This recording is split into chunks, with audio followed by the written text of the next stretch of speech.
Hi, good morning. ഇന്ന് നമ്മൾ ചെയ്യാൻ പോണത് യെല്ലോ പീലാണ്. കഴിഞ്ഞ നമ്മൾ ഗ്ലൂട്ടാത്തിയോൺ പീലാണ് ചെയ്തത്. സെയിം പ്രൊസീജിയർ തന്നെയാണ് സ്റ്റാർട്ടിങ്ങില്, അതായത് ക്ലെൻസിങ്. നന്നായിട്ട് ക്ലെൻസ് ചെയ്ത് വെച്ചിട്ടുണ്ട്. ഇനി നമ്മൾ യെല്ലോ പീലിന്റെ സൊല്യൂഷൻ അപ്ലൈ ചെയ്യാൻ പോവാണ്. നമുക്ക് ഇത് ഗ്ലൂട്ടാത്തിയോൺ പീല് പോലെയല്ല. ഗ്ലൂട്ടാത്തിയോൺ പീല് നമ്മൾ ഇവിടുന്ന് റിമൂവ് ചെയ്തിട്ടാണ് ക്ലയന്റിനെ വിടുന്നത്. യെല്ലോ പീൽ അങ്ങനെയല്ല.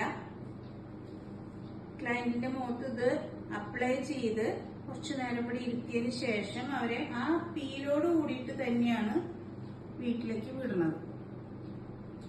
അതിന്റെ ആഫ്റ്റർ കെയർ ഒക്കെ ഉണ്ട്. അത് ഏത് പീലാണെങ്കിലും ആഫ്റ്റർ കെയർ ഉണ്ട്. ആഫ്റ്റർ കെയർ ഉണ്ടെങ്കിലാണ് അതിന്റെ ഒരു റിസൾട്ട് നമുക്ക് നന്നായിട്ട് കിട്ടുള്ളൂ.